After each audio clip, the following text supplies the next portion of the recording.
الحمد للہ رب العالمین والصلاة والسلام علی رسولہ الکریم اما بعد فاعوذ باللہ من الشیطان الرجیم بسم اللہ الرحمن الرحیم عن ابن عباس رضی اللہ تعالی عنہما ان النبی صلی اللہ علیہ وسلم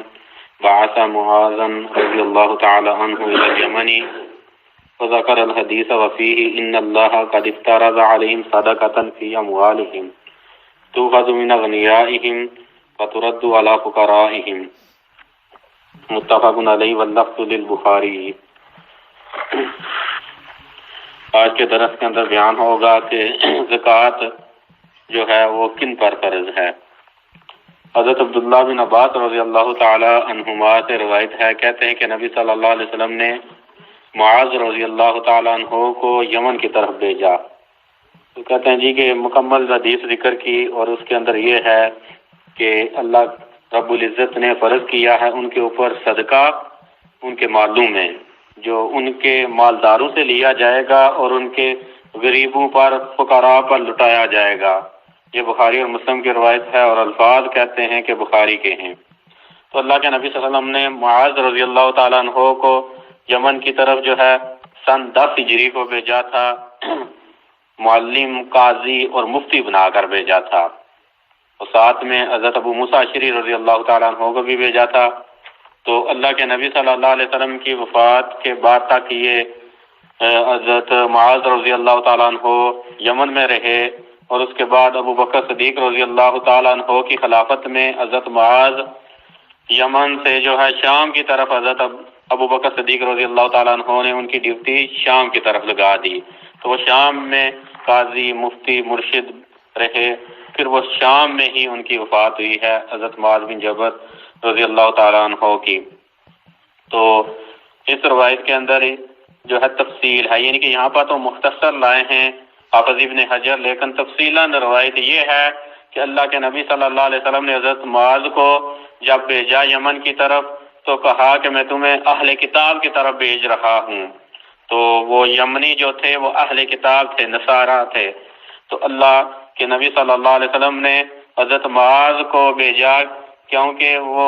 اہل کتاب جو تھے عالم تھے، تو ان کو دعوت دینے اور ان کے اشکالات کے جواب دینے کے لیے ایسا آدمی چاہیے تھا جو اہلیت رکھتا ہو ان کو جو ہے باقاعدہ ان کے جوابات، اشکالات دور کرنے کی۔ تو اللہ کے نبی صلی اللہ علیہ وسلم نے معاذ کی یہ ڈیوٹی لگائی، معاذ کے اندر یہ اہلیت دیکھی کہ حضرت معاذ جو ہے یہ کام کر سکتے ہیں، تو اللہ کے نبی صلی اللہ علیہ وسلم نے حضرت معاذ کو بھیجا کہ یہ اچھی طرح کام کر سکیں گے۔ تو روایت تفصیلاً جو ہے اس کے اندر یہ ہے کہ اللہ کے نبی صلی اللہ علیہ وسلم نے پھر معاذ رضی اللہ تعالیٰ عنہ کو وصیت کی، معاذ کو وصیت کی کہ پہلی جو چیز ہے، جس چیز کی دعوت تو نے دینی ہے یمنیوں کو، شہادت لا الہ الا اللہ وان محمد رسول اللہ، اس کلمہ کی تو نے دعوت دینی ہے کہ اللہ کے علاوہ کوئی الہ نہیں اور محمد صلی اللہ علیہ وسلم اللہ کے رسول ہیں، اس کی تو نے سب سے پہلے جو ہے ان کو دعوت دینی ہے۔ تو زکوٰۃ، نماز، روزہ، حج جو ہے سب سے پہلے توحید کی دعوت ہوتی ہے۔ توحید کے اگر ٹھیک نہیں ہے، آدمی جو ہے بڑا حاجی ہے، بڑا نمازی ہے، زکوٰۃ بھی وافر دیتا ہے، تو یہ ساری چیزیں اس کی مقبول نہیں ہیں، اللہ کے ہاں قبول نہیں ہیں جب تک اس کی توحید صحیح نہیں ہے۔ تو توحید کی سب سے پہلے دعوت ہونی چاہیے۔ ہمارے بعض جو ہیں حضرات جو اچھا خطابت کر لیتے ہیں، اچھی تصنیفات کریں گے، لیکن ان کے عقیدہ توحید درست نہیں ہوتا، عقیدہ توحید کے اندر کئی اشکالات ہوتے ہیں، تو ان کی یہ چیزیں جو ہیں قابل قبول، ان علماء کی بھی یہ چیزیں قابل قبول نہیں ہیں۔ تو پہلی فرمایا کہ توحید کی تو نے دعوت دینی ہے اور رسالت کی دعوت دینی ہے۔ فرمایا کہ جب وہ توحید اور رسالت کو مان لیں تو اس کے بعد فرمایا کہ تو نے ان کو بتانا ہے کہ فعالم ان اللہ قد افترض علیہم 5 صلوات فی اليوم واللیلہ، تو انہیں کہنا ہے کہ اللہ رب العزت نے ایک دن اور رات میں 5 نمازیں فرض کی ہیں، دوسری نماز کی دعوت دینی ہے تو نے۔ تو نماز کی دوسرے نمبر پر دعوت ہے، اور اس کے بعد فرمایا کہ جب وہ نماز بھی پڑھنے لگیں، یہ دعوت قبول کر لیں، تو فرمایا کہ فعالموا ان اللہ قد افترض علیہم صدقۃ، پھر تو انہیں یہ دعوت دینا کہ اللہ نے تمہارے مالوں میں صدقہ رکھا ہے، فرض کیا ہے۔ تو یہاں پر جو ہے فرضی زکوٰۃ کو صدقے کا نام بولا ہے، کیونکہ صدقہ جو ہے یہ صدق سے ہے، صدق کہتے ہیں سچائی کو، تو صدقہ اسی لیے کہتے ہیں کہ یہ جو صدقہ دینے والا آدمی ہوتا ہے اس کے ایمان کی سچائی پر دلالت کرتا ہے کہ جس نے اپنی جو ہے بڑی پسندیدہ چیز مال و دولت خود ہاتھ سے کمایا، خود محنت و مشقت سے حاصل کیا، اس کے بعد جو ہے اللہ کی راہ میں دے دیتا ہے، یہ سب سے بڑی دلیل ہوتی ہے کہ اس کا اللہ کے اوپر پورا ایمان ہے۔ تو صدقہ کو صدقہ اسی لیے کہتے ہیں کہ اس کے ایمان کی سچائی کے اوپر یہ دلالت چیز کرتی ہے۔ تو صدقہ اللہ کے نبی صلی اللہ علیہ وسلم نے فرمایا کہ عمار تو کہنا کہ تمہارے مالوں میں اللہ نے صدقہ فرض کیا ہے، اور صدقے کے بارے میں فرمایا کہ تو خذ من اغنیائہم، تمہارے جو غنی ہیں مالدار ہیں ان سے صدقہ لیا جائے گا، یعنی کہ غریبوں فقیروں سے نہیں لیا جائے گا، بلکہ تمہارے جو امیر ہیں مالدار جو ہیں غنی ہیں ان سے صدقہ لیا جائے گا۔ تو غنی کہتے ہیں ویسے تو عام جو ہے حالات کے اندر غنی کہتے ہیں کہ جو مستغنی ہے، جسے کسی کی ضرورت نہیں ہے، جو دوسروں سے غنی ہے، یعنی کہ خود اس کے پاس ضروریات زندگی ہیں، اس کو غنی کہتے ہیں۔ لیکن باب زکوٰۃ کے اندر غنی اس کو کہتے ہیں جس کے پاس جو ہے اتنا مال ہے جس کے اوپر جو ہے زکوٰۃ فرض ہوتی ہے۔ تو وہ آگے چیزیں آئیں گی کہ ہر ایک قسم کی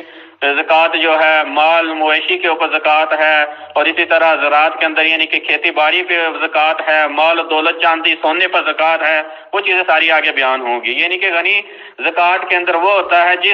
جو صاحب نصاب ہے، یعنی کہ جس کے اوپر زکوٰۃ فرض ہوتی ہے۔ تو فرمایا کہ تمہارے غنیوں سے زکوٰۃ لی جائے گی۔ یہاں پر اللہ کے نبی صلی اللہ علیہ وسلم نے جو الفاظ بولے ہیں فتوخذ لی جائے گی، یعنی کہ امام جو ہیں جو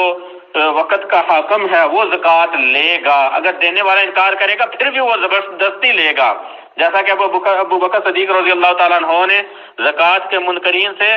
زبردستی زکوٰۃ لی ہے، اور جو نہیں دیتے تھے ان کے ساتھ جہاد بھی کیا ہے۔ تو یہ اس لیے فرمایا کہ توخذ من اغنیائہم، تمہارے جو مالدار ہیں ان سے لی جائے گی، اور آگے فرمایا فترد علی فقرائہم، تمہارے جو غریب ہیں ان پر لٹائی جائے گی۔ تو اللہ رب العزت کا بھی یہی فرمان ہے کہ انما الصدقات للفقراء والمساکین، صدقہ جو ہے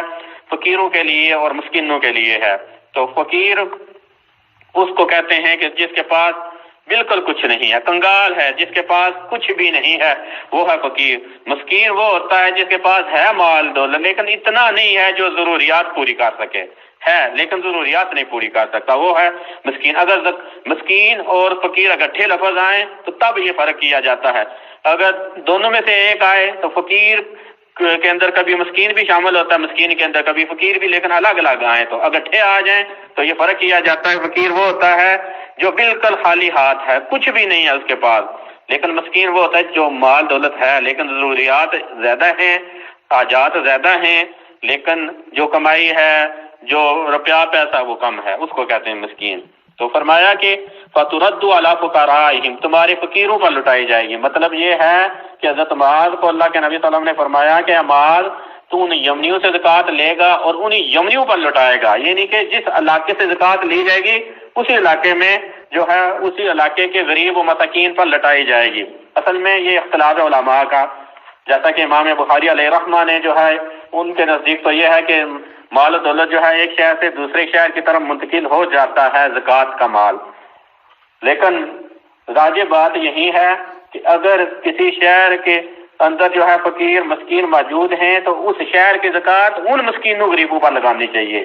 دوسرے شہر کے اندر منتقل نہیں کرنی چاہیے۔ ہاں وہاں پر ضروریات پوری ہو گئی ہیں، وہاں پر ضروریات پوری ہیں، اور قریب کا جو شہر ہے، قریب کا جو علاقہ ہے، خطہ ہے، وہاں پر غریب و مسکین ہے تب ان کو دی جائے گی۔ یہ نہیں ہے کہ اپنے لوگ غریب رہیں بھائی زکوٰۃ دیتا پھرے، یہ غلط طریقہ ہے۔ راجح یہی ہے کہ اپنے علاقے کے لوگوں کو دیا جائے، یعنی کہ جہاں کی زکوٰۃ ہے وہیں کے غریبوں کو دی جائے گی، یہ ہے چیز اصل میں کہ وہیں کے غریبوں کو دی جائے گی، یہ ہے راجح بات۔ لیکن بسا اوقات یہ ہوتا ہے کہ اللہ رب العزت کی طرف سے آفات آ جاتی ہیں، یعنی کہ اگر کوئی آسمانی آفت آ گئی، زلزلہ آ گیا، سیلاب آ گیا، تو پھر پورے ملک کے اندر دور دور تک جو ہے وہ زکوٰۃ و صدقات کی فنڈ اکٹھا کرنے کے اپیلیں ہوتی ہیں، تو اس حالت میں جو ہے وہ آگے پیچھے زکوٰۃ صدقات دیے جا سکتے ہیں۔ لیکن ویسے عام حالات کے اندر یہی راجح بات ہے، جس علاقے کی زکوٰۃ ہے اسی علاقے کے غریبوں مسکینوں کو دینی چاہیے، یہ ہے چیز اصل میں۔ اور آگے حضرت معاذ کو اللہ کے نبی صلی اللہ علیہ وسلم نے فرمایا کہ تو ان کے غریبوں امیروں سے زکوٰۃ لے گا اور غریبوں کو دے گا، تو ساتھ فرمایا فَإِنْهُمْ أَعْجَابُكَ لِذَلِكَ، اگر وہ زکوٰۃ بھی دینے کے لیے تیار ہو جائیں اے معاذ، تو فَإِيَّاكَ وَكَرَائِمَ أَمْوَالِهِمْ، اے معاذ ان کے پسندیدہ مالوں سے بچنا۔ یہ نہیں ہے کہ تو زکوٰۃ لینے کے لیے جائے تو اچھا عمدہ مال زکوٰۃ میں لے لے، ان کے پاس جو ہے وہ کچرا چھوڑ کے آ جائے، یعنی کہ ان کے پاس جو ہے نکارا مال چھوڑ کے آ جائے، نہیں، فرمایا کہ درمیانہ رکھنا ہے مال۔ یہ نہیں ہے کہ اچھا مال زکوٰۃ میں لے لے باقی ان کے پاس نکارا مال رہے، نہیں، یہ چیز تو انہیں نہیں کرنی۔ اور ساتھ فرمایا کہ اے معاذ واتقی دعوت المظلوم فإنہ لیس بینہا وبین اللہ حجاب، فرمایا کہ اے معاذ یہ یاد بات رکھنا کہ مظلوم کی بد دعا سے بچنا، کیونکہ مظلوم کی بد دعا اور اللہ کے درمیان کوئی پردہ نہیں ہوتا۔ تو یہ اللہ کے نبی صلی اللہ علیہ وسلم نے معاذ کو اسی لیے کہا یہ نہ ہو کہ زکوٰۃ لیتے ہوئے تو ان کے ساتھ زیادتی کر لے، مظلوم ان کے اوپر ظلم کر لے، تو فرمایا کہ ایسا نہ کرنا، ایسا نہ کرنا۔ اور ایک سب سے بڑی یہ چیز ہے کہ اللہ کے نبی صلی اللہ علیہ وسلم نے شروع میں آپ کو میں نے بتایا کہ اللہ کے نبی صلی اللہ علیہ وسلم نے حضرت معاذ کو کیا کہا تھا کہ معاذ میں تمہیں اہل کتاب کی طرف بھیج رہا ہوں، یعنی کہ وہاں پر یہودی اور عیسائی رہتے ہیں ان کی طرف بھیج رہا ہوں۔ تو آخر میں فرمایا کہ مظلوم کی دعوت سے بچنا، تو ظلم چاہے یہودی اور عیسائی پر ہو، کافر پر ہو، اگر وہ کافر یہودی مظلوم جو ہے اس کی بھی زبان سے بدوا نکل ایمان کے لیے بھی بے غرق ہو جاتا ہے، یعنی کہ اس کی بھی دعا مظلوم چاہے یہودی ہو کافر ہو اس کی بھی بد دعا اللہ رب العزت قبول کرتے ہیں۔ یہ اللہ کے نبی صلی اللہ علیہ وسلم کے حدیث سے پتہ چلا کہ شروع میں فرمایا تھا کہ اہل کتاب کی طرف بھیج رہا ہوں، آخر میں فرمایا کہ مظلوم کی بد دعا سے بچنا، تو اس سے پتہ چلا کہ یہودی اور عیسائی کی بھی بد دعا اللہ قبول کر لیتا ہے اگر وہ مظلوم ہوں تو باقی اللہ کے نبی صلی اللہ علیہ وسلم نے یہ بھی فرمایا کہ اللہ رب العزت فرماتے ہیں کہ یا عبادی انی حرمت الظلم علی نفسی وجعلتہ بینکم محرما فلا تظالموا، فرمایا کہ اے میرے بندو میں نے ظلم کو اپنے اوپر بھی حرام کر لیا ہے اور تمہارے درمیان اس کو حرام بنایا ہے، تم ظلم نہ کرنا۔ تو یہ تھی کہ حدیث مبارکہ کہ اللہ کے نبی صلی اللہ علیہ وسلم نے معاذ کو بھیجا تھا تو زکوٰۃ جو ہے وہ مالدار سے لی جائے گی، مالدار کے اوپر زکوٰۃ فرض ہوتی ہے۔ تو باقی جو ہے ایک چھوٹی سی چیز یہ ہے کہ حضرت معاذ کی طرف یہ منسوب ہے بعض روایات کے اندر کہ اللہ کے نبی صلی اللہ علیہ وسلم نے حضرت معاذ سے پوچھا کہ معاذ تو یمن کی طرف جا رہا ہے، بتا تو سب سے پہلے کس چیز کے ساتھ فیصلہ کرے گا؟ تو حضرت معاذ نے کہا کہ قرآن کے ساتھ، فرمایا پھر کس چیز کے ساتھ؟ پھر فرمایا کہ میں سنت کے ساتھ، نبی صلی اللہ علیہ وسلم کی جو ہے حدیث کے ساتھ فیصلہ کروں گا۔ تو وہ روایات جو ہیں وہ تو لمبی حدیث ہے، وہ روایات جو ہیں وہ ضعیف ہیں، کیونکہ کسی مسئلے کو معلوم کرنے کے لیے قرآن اور حدیث کو ایک ساتھ رکھا جائے گا۔ یہ نہیں ہے کہ قرآن کو لیا جائے حدیث کو چھوڑ دیا جائے، نہیں، دونوں کو ایک ساتھ لیا جائے گا، قرآن کو اور حدیث کو دونوں کو ایک ساتھ لیا جائے گا۔ حضرت معاذ کی طرف جو وہ چیز منسوب ہے وہ ثابت نہیں ہے۔ تو کل جو ہے کل کے درس کے اندر یہ چیز بیان ہوگی کہ حضرت ابوبکر صدیق رضی اللہ تعالیٰ عنہ نے حضرت انس بن مالک رضی اللہ تعالیٰ عنہ کی طرف باقاعدہ ایک خط تحریر لکھی تھی جس کے اندر جو ہے انہوں نے زکوٰۃ، مختلف چیزوں کی زکوٰۃ بیان کی تھی۔ تو وہ جو تحریر ہے، جو خط ہے، حضرت ابوبکر صدیق نے حضرت انس رضی اللہ تعالیٰ عنہ کو لکھا تھا، جس کے اندر جو ہے اونٹوں کی، گائیوں کی، بکریوں کی، سونے چاندی کی اور اسی طرح جو ہے کھیتی باڑی کی زکوٰۃ کا بیان ہے۔ تو وہ تفصیلی روایت ہے، وہ انشاءاللہ ہم کل پڑھیں گے۔ واستغفر اللہ لی ولکم ولسائر المسلمین والمسلمات، وآخر دعوانا ان الحمد للہ رب العالمین۔